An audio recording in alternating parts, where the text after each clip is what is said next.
Qui?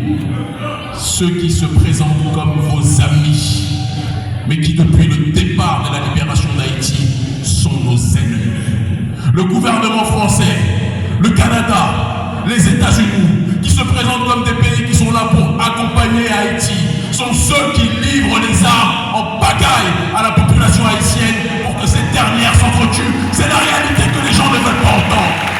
Suivent l'exemple d'Haïti, et ça les Occidentaux ne le veulent pas.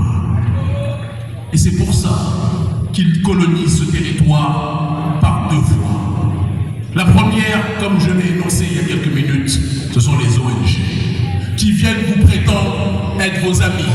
Mais comme on le dit toujours, des ONG qui n'aident pas les gens à se débarrasser de l'aide ne sont pas des ONG amis, ce sont des forces néocoloniales. Et c'est important qu'on le dise. Le deuxième aspect, que lorsque les élites ne font pas leur travail, le peuple doit le faire lui-même. Nous ne serons pas capables de faire bouger les lignes pour que notre peuple puisse plus que jamais se libérer. Je vais vous parler, n'applaudissez pas encore, je n'ai pas commencé. Je vais vous parler d'une révolution qui a été initiée de cela quelques années, 10 ans, on pourrait le dire même en réalité, en Afrique francophone, en Afrique de l'Ouest.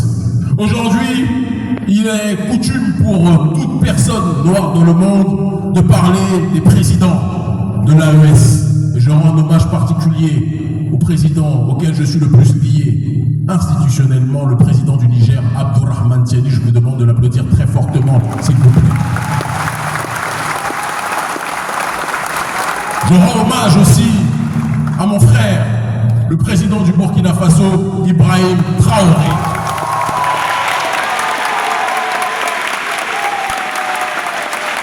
Je rends hommage à mon frère, le président du Mali, Assimi Goïta.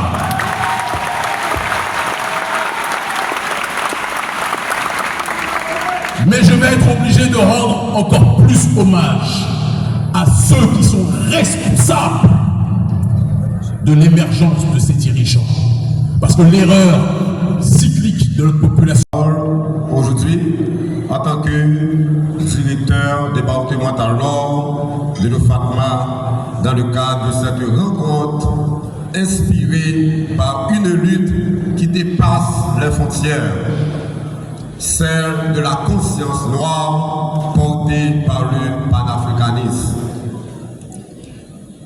Le panafricanisme, c'est plus qu'un mot, c'est une quête de dignité, de solidarité et de souveraineté des peuples noirs. La présence de Kémy Séba dans notre région vient raviver cette flamme. Sa lutte est celle de la réappropriation de notre identité. Il ne s'agit pas d'un combat entre les peuples, mais entre un système d'exploitation qui perpétue la dépendance et la soumission. En tant que représentant de l'OFATMA, Si un peuple est un peuple pauvre, si un peuple est un peuple désespérant, vous n'auriez pas les ONG des pays prétendument les plus puissants de la planète qui viendraient coloniser ce territoire comme c'est le cas. Ils vous disent qu'il n'y a rien à tirer d'Haïti. Non, on n'y allait pas. Et puis dès que vous avez le dos tourné, ils prennent tous l'avion pour venir ici. Pourquoi? Ils savent ce que vous ne savez pas. Ils savent ce dont vous ne vous souvenez pas. Ils savent le pouvoir que vous représentez potentiellement. Ils savent géopolitiquement ce que vous pouvez devenir si vous vous rappelez de ce que vous êtes réellement. Depuis la prise de pouvoir et l'instauration de la première République noire, Haïti est dans le collimateur de toutes les nations occidentales. Depuis que Haïti a botté on est devant des étudiants, on va dire le postérieur. On parle avec politesse, nous sommes à l'université. Depuis qu'Haïti a botté le postérieur de l'oligarchie française, le gouvernement français et les différents régimes de la France n'ont jamais les 70 dans les quartiers noirs aux États-Unis.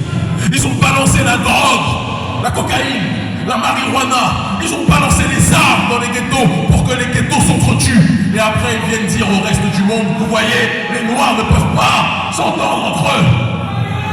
Mais qui donne les armes? Qui brise les armes? Qui noie le peuple haïtien? Et qui noie le peuple noir pour qu'il ne puisse pas se relever? Nous les connaissons. Mais nous devons aussi parler de la troisième partie du problème. Une civilisation n'est détruite par l'extérieur que si elle est rongée de l'intérieur.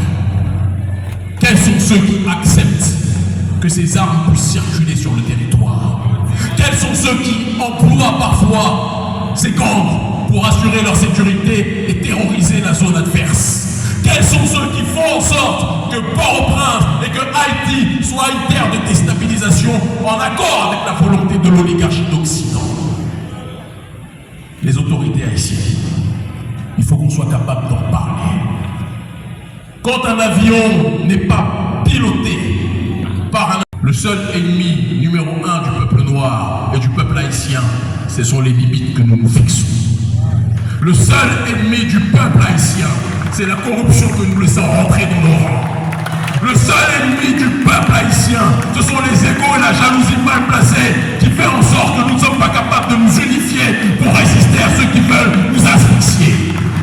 Le seul ennemi du peuple haïtien, c'est l'injustice sociale qui fait qu'une minorité a tout, pendant que la majorité vit dans une effroyable pauvreté.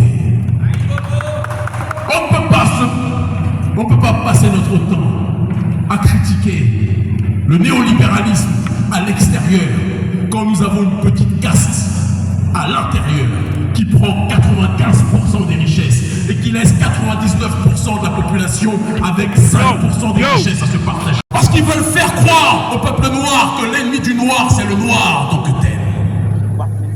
Mais quand le noir finit par comprendre que celui qui est en face de lui est son frère, quand il finit par comprendre que celle qui est en face de lui, ce n'est pas une personne à attaquer, à agresser, à violer, mais une sœur et une femme à protéger, la dynamique finit par changer.